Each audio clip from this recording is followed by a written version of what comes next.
পারমিতা ও অহনাকে অনেক কথা শোনানোর পর বাড়ি থেকে বেরিয়ে যেতে বলা হলে পারমিতা ও অহনার সাথে দুই বউ একই সাথে বাড়ি থেকে বেরিয়ে যায়। তারা বেরিয়ে গিয়ে নিজেদের বাবার বাড়িতে বা অন্য কোথাও নয়, বরং এই পাড়াতেই থাকে এবং তারা পাড়ার লোকদেরকেও এটাও জানিয়ে দেয় তাদেরকে কিভাবে বের করে দেওয়া হয়েছে। দেখা যায় সেখানকার সবাই তাদেরকে সাহায্য করার জন্য এগিয়ে আসে, কেউ কেউ তাদের বাড়িতে গিয়ে থাকতে বলে, কিন্তু অহনারা জানায় তারা এই বাহিরেই থাকবে, কারো বাড়িতে গিয়ে নয় কিংবা বাবার বাড়িতে গিয়েও নয়। তারা কেন তাদের বাবার বাড়িতে গিয়ে থাকবে? তারা এখানে বিয়ে করে এসেছে, তাদের হক রয়েছে। রোজ রোজ কেন তাদেরকে অপমান করা হবে?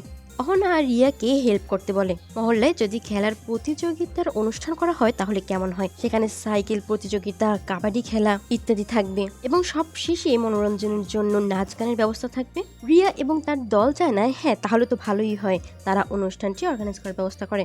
এদিকে বাড়ির লোকজন বাড়িতে বসে ওদেরকে দেখতে থাকে, তার বউ মিলে কিভাবে মহল্লায় রয়েছে আর সবার সাথে মিলে কি করছে। রিয়া মাইকিং করে পাড়ায় জানিয়ে দেয় এই প্রতিযোগিতায় যারা যারা নাম দিবে তারা যেন এসে নাম লিখিয়ে যায়। 4টা বাজে খেলা শুরু হবে। মিতালি সাইকেল প্রতিযোগিতায় কিছুতেই রাজিই হচ্ছিল না, কিন্তু অহনা তাকে বোঝায় ঠিকই, জোর করে না। মিতালি সবশেষে নাম দেয়। অহনা নাম দেওয়ার জন্য যে পরিমাণ টাকার দরকার সেই পরিমাণ রিয়াকে দিয়ে দেয়।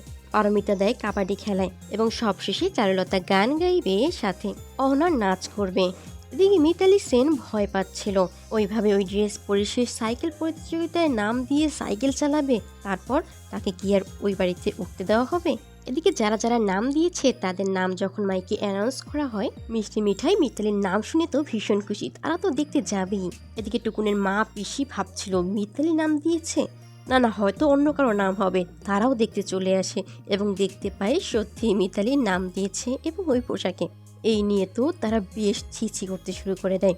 মিতালিও ভয়ে ভয়ে এগোতে থাকে। এরপর শুরু হয়ে যায় সাইকেল প্রতিযোগিতা। মিতালি প্রথম দিকে একটু পিছিয়ে পড়লেও আবার এগোতে শুরু করে। এরপরের সিনে দেখা যায় দুর্গাদেবী সত্যকি সেখানে গিয়ে একসাথে বসে কথা বলছিল। দুর্গাদেবী আজ ভীষণ খুশি, তার অনেক দিনের ইচ্ছে পূরণ হয়েছে। তার তো চাইলেও এখানে আসার সুযোগ ছিল না, আর এখন এই সুযোগটা পেয়েছে। সবকিছুই হয়েছে অহনার জন্য। তাদের দুজনের মধ্যে অনেক পারিবারিক কথা হতে থাকে। এরপর এক পর্যায়ে সত্য দুর্গার কাছে একটি প্রস্তাব রাখে। তাদের জীবনে তো এখন আর কেউ নেই, আর দুর্গা দেবীর জীবনও একই রকম। তারও হাজবেন্ড পরলোক গমন করেছেন।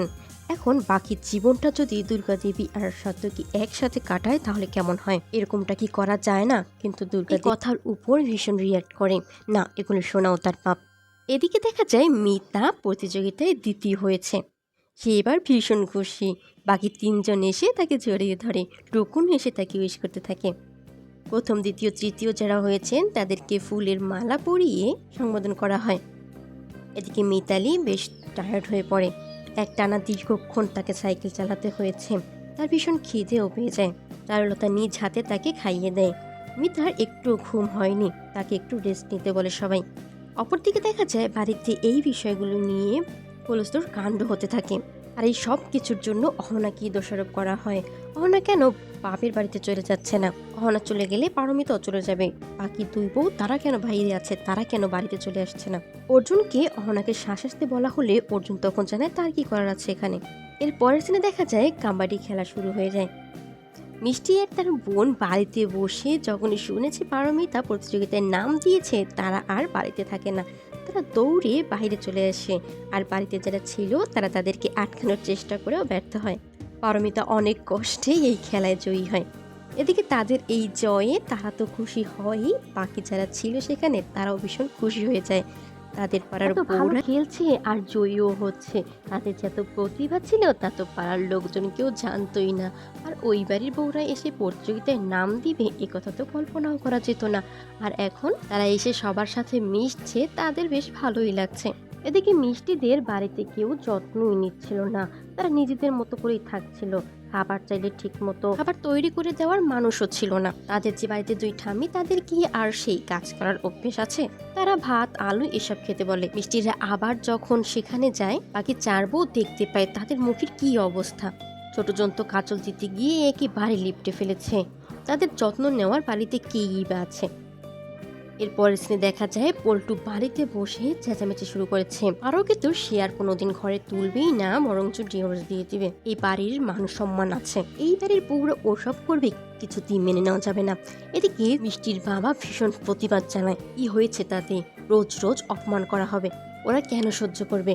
এদিকে পিসি এবং কাকিমা তারা চারুলতা এবং মিতাকে ফিরিয়ে আনতে বলে, কারণ চারুলতা যদি আসে তাহলে তো আর রান্না বা অন্য কিছুর কোনো ঝামেলাই থাকবে না। কিন্তু অর্জুন বা বড় ছেলে কেউই তাদের দুজনকে আনতে চায় না, বরং চারজনকে একসাথে থাকারই সুযোগ করে দেয়। অপরদিকে দেখা যায় মঞ্চে চারুলতাকে এসে গান গাইতে বলা হলে চারুলতা তার মনের কথাগুলো সবার সামনে মাইকে বলতে থাকে। গান তার প্রাণ ছিল এবং কি করে এই প্রতিভা আস্তে আস্তে নষ্ট হয়ে যেতে বসেছিল। কথাগুলো শুনি মিষ্টির বাবার চোখ দিয়েও জল গড়িয়ে পড়তে থাকে।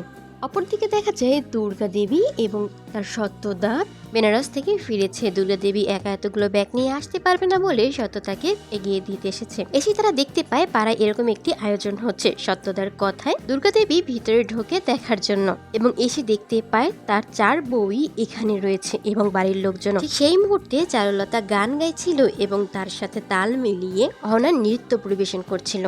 দুর্গা দেবী দাঁড়িয়ে দেখছিল। অহনার নাচ শেষ হওয়া মাত্রই অহনা দুর্গা দেবীকে দেখতে পায় এবং সাথে সাথে মঞ্চ থেকে নেমে দুর্গা দেবীকে মা বলে জড়িয়ে ধরে এবং বাকি 3 বউয়েরও মুখে হাসি ফোটে।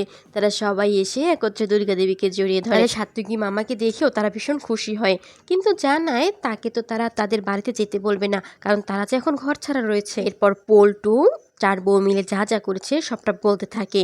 সত্য তার ভীষণ প্রতিবাদ জানায়। সে একজন প্রফেসর, তার সামনে দাঁড়িয়ে কি করে পল্টু এই কথাগুলো বলতে পারে যে মেয়েরা কাবাডি খেলতে পারবে না, সাইকেল চালাতে পারবে না, আর রোজ রোজ তাদেরকে কেনই বা অপমান করা হবে। এদিকে দুর্গা দেবীও ভীষণভাবে রেগে যায়, তার বাড়ির বউদেরকে কোন সাহসে বাড়ি থেকে বের হয়ে যেতে বলা হয়েছে সেই জন্য। কিন্তু পল্টু সাফ সাফ তার কথা জানিয়ে দেয়, যদি পারোকে এরপর ঘরে তোলা হয় তাহলে সে আর ওই বাড়িতে থাকবে না, পারোর সাথে সে কিছুতেই সংসার করতে পারবে না। দুর্গা দেবীও তখন স্পষ্টভাবে বলে দেয় তার বাড়ি, তার যাকে খুশি তাকে নিয়ে যাবে, আর যাদের ভালো লাগবে না তারা যেন বাড়ি থেকে বেরিয়ে যায়। প্রয়োজনে পল্টুর মা চলে যেতে পারে। 4 বউকে তার সাথে ঘরে যেতে বলে। ঠিক তখনই পুরস্কার বিতরণের অনুষ্ঠান হবে। বড় ছেলে বলে পুরস্কারের পর্ব দেখিয়ে যাওয়া যাক। এরপর দেখা যায় মিতালি সাইকেল প্রতিযোগিতায় দ্বিতীয় হয়েছে, তাকে পুরস্কৃত করা হয়। পারমিতা কাবাডি খেলায়, অপরদিকে চারুলতা অহনা নাচ এবং গানের জন্য বিশেষ পুরস্কার পায়। দুর্গা দেবীর দেখে বুক গর্বে ভরে ওঠে।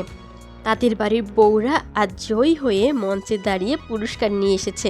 দুর্গা দেবী ভীষণ গর্ব করতে থাকে তার বউদের নিয়ে। এদিকে তার সত্যদা টুকুন তারাও বেজায় খুশি। অহনা চারুলতা তারা তো ভাবতেই পারেনি তাদেরকেও বিশেষ পুরস্কার দেওয়া হবে। দুর্গা দেবী তাদের বউদের ভীষণ প্রশংসা করতে থাকে। এরপর দেখা যায় দুর্গা দেবী তার 4 বউকে নিয়ে বাড়িতে ফিরে আসে। এদিকে পল্টু ভীষণ রেগেছিল তখনও। পল্টু জানিয়ে দেয় পারোর সাথে সে এক ঘরে আর কিছুতেই থাকতে পারবে না। এরপর সে দুর্গা দেবীকে কথা শোনাতে থাকে, সে তো বেনারস গিয়েছিল না, আর সাত্তুকি মামা তার সাথে ছিল। তা পল্টুদের যে তাড়িয়ে দিচ্ছে, এরপর বুঝি নতুন সদস্যের আগমন ঘটবে এই বাড়িতে। পল্টু দুর্গা দেবীর সত্য গায়ের কথা মিন করে বলছিল। দুর্গা দেবী তখন ভীষণ রেগে যায় পল্টুর উপরে, হাত ওঠাতে যায় পল্টুর গায়ে, আর এভাবে অপমান করায় অহনাও তখন পল্টুর উপরে কথা বলতে থাকে। তার সামনে দাঁড়িয়ে তার মাকে কেউ অপমান করবে তা কিন্তু সে কোনোদিনও মেনে নেবে না। পল্টু সবকিছুর জন্য অহনাকে ব্লেম করতে থাকে, কিন্তু বারো তখন মুখ খোলে, না সে তো ছোট নয়, তাহলে তাকে যা বলা হবে তাই কি সে করবে। পল্টু কি এটা জানে যে পারো সবসময় চ্যাম্পিয়ন হতো, পারো কত ভালো কাবাডি খেলতো, কিন্তু যখন বিয়ে ঠিক হয় তখন এই কথাগুলো জানানো হয়নি, কারণ পরিবারের লোকজন মনে করতো জানানো হতো তাহলে ভালো ঘরে মেয়েকে বিয়ে দিতে পারতো না। মিতালিও সমান তালে কথা বলতে থাকে। এদিকে দুর্গা দেবী সেই সব দেখে প্রাউড ফিল করতে থাকে, তাদের বাড়ির বউরা অন্যায়ের বিরুদ্ধে কথা বলতে পারছে, আর সবটাই সম্ভব হয়েছে ছোট বউয়ের জন্য। ভিডিওগুলো পেতে চ্যানেলটি সাবস্ক্রাইব করে রাখুন, লাইক কমেন্ট করতে ভুলবেন না। ধন্যবাদ।